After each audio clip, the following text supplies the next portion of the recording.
My bully ruined my teenage years, so I ruined his life. My name is Tyler Carter, and this is the story of how the guy who tore me apart for years ended up begging for forgiveness.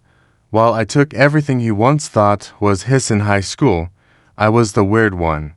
Skinny, quiet, thick glasses, and a backpack full of books.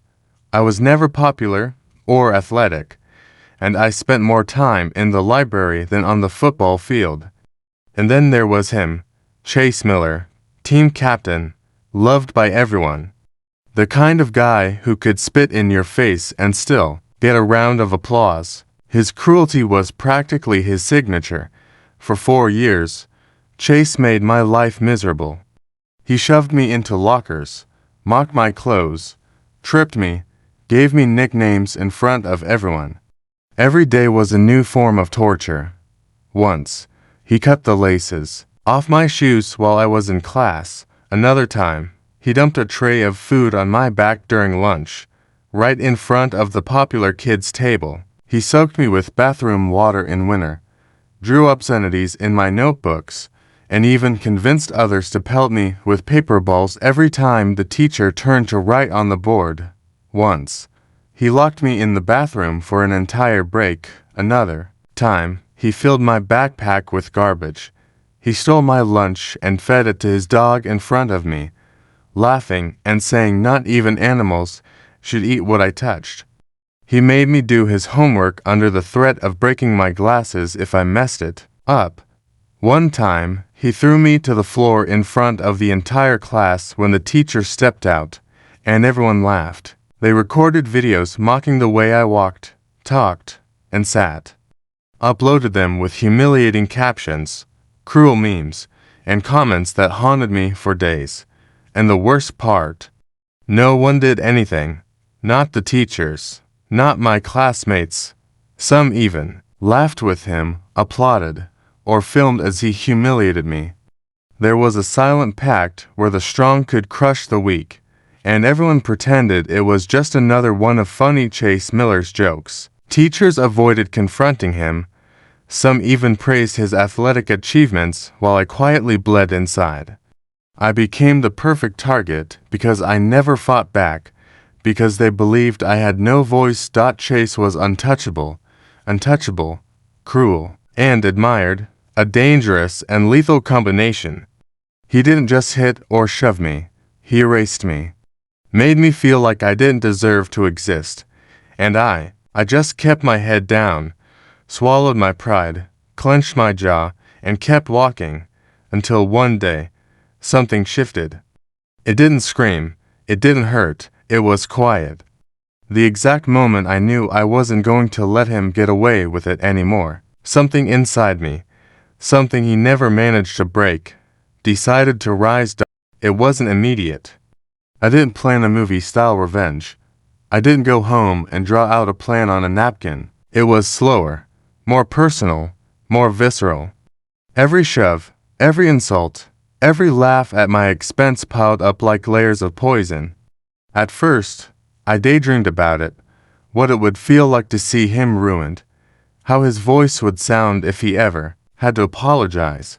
I wondered what his face would look like if, for once, just once, he felt as small as he made me feel.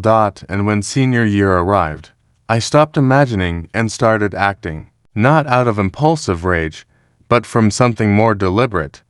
I decided it wasn't enough to make him stumble. I wanted him to feel every second of pain multiplied by 10. I wanted him to wake up each day knowing he was no longer the predator, but the prey, and that he'd never feel safe in his own story again. It started with something simple. I knew Chase couldn't resist showing off.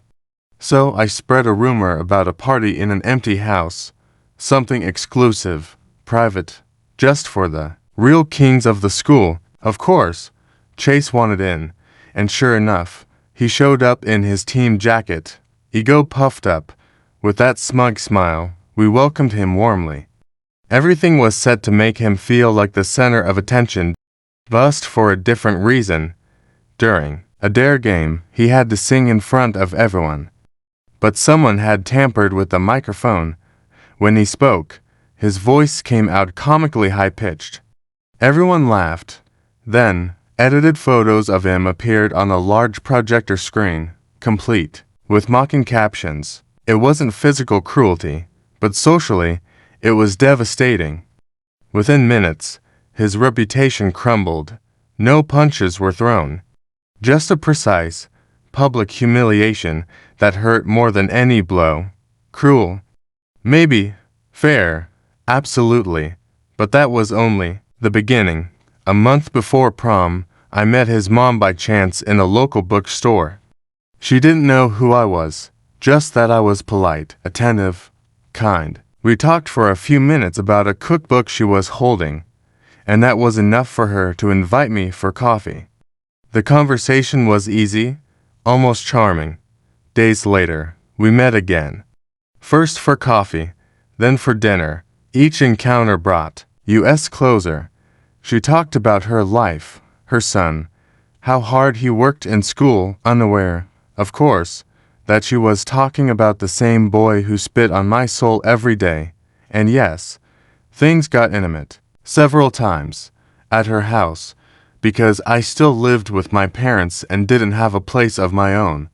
She lived alone with Chase, so our encounters always took place there, carefully timed, making sure he wouldn't be home. But one of those times, she didn't know he'd be back early, and that's when he saw me.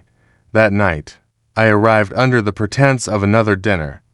But we both knew the real course was something far more intense. We spent hours laughing, drinking wine, touching each other on the couch before heading upstairs. It wasn't the first time, and she didn't hide it. She craved me, reached for me, gave herself to me like she'd forgotten the world. I made her feel things no one had in years. Chase came in early. No noise, just opened the door and walked up. He saw me coming down the stairs, buttoning my shirt, hair messy, and his mother's mark still fresh on my neck. She was in the kitchen, humming while preparing dessert. Oblivious, he froze, like he'd been shot. I looked him straight in the eye, calm, like someone who had waited a lifetime for this. I held his gaze and slowly pulled out my phone, showed him a few messages, photos, conversations, even videos. His mother smiling in bed, her voice, her words, saying how much she loved spending nights with me, how I made her feel alive again. His face collapsed. Disgust, rage, helplessness, shame, all at once. And I told him, every time you locked me in a bathroom, every time you humiliated me in front of everyone, made me feel like I was lower than dirt, you thought you were untouchable, that you'd always be on top, laughing while I ate dust. And now, you can't even open your mouth without your hand shaking. Because if you speak, your mom will find out. And if you stay silent, every second with me will haunt you. That, Chase, that's what it feels like to have no way out. Over time, I realized that what once felt like justice eventually became hollow. Seeing Chase humiliated, limited, begging for scraps of dignity didn't satisfy me like I thought it would. At some point, the thirst for revenge became just another weight. It wasn't rage anymore, it was routine, and I didn't want to carry it forever. But with his mother, it was different. With her, everything still felt real. She was never part of the pain, never part of the mockery, quite the opposite. She offered warmth without asking for anything in return. She gave me peace where others gave me bruises. And in time, I truly grew to love her, not for what she meant in Chase's equation, but for what she was to me, a good woman, sincere, who gave me back a piece of my humanity when I needed it most. Chase now works at one of my restaurants. It wasn't planned. I didn't seek him out. It just happened. He didn't recognize me at first, but when he did, I could see all those silent years flash through his face. He asked for a job. I gave it to him, as a waiter, night shift, not out of spite, but because that's what was available. Over time, he showed he wanted to change. Worked hard, took responsibility, and gradually earned the respect of the staff. I promoted him to shift supervisor, not out of pity, but because he deserved it. Our relationship, strangely, became stable, cordial. We're not friends, but we're not enemies either. We talk occasionally, solve issues at the restaurant, even share a laugh when something goes wrong in the kitchen. There's a peace between us neither of us expected. Things with his mom have grown too. We still see each other, with more intimacy, more trust, more affection.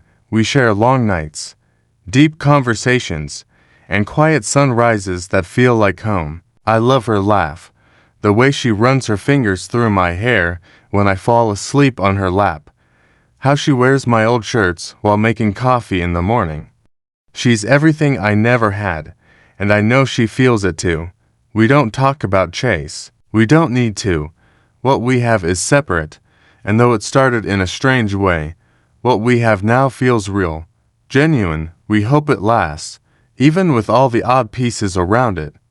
Sometimes she looks at me in silence, with that peaceful look only people who've suffered and still believe in love have. And I let her look, tonight, as the rain tapped softly against the windows. She came quietly to the couch where I was reading. She didn't say anything, just sat beside me, took the book from my hands, and rested her forehead against mine. No words, just a slow, warm, inevitable kiss, and when she pulled away, she whispered, "I don't know what we are, but I don't want this to end." I held her tightly, because I didn't want it to end either.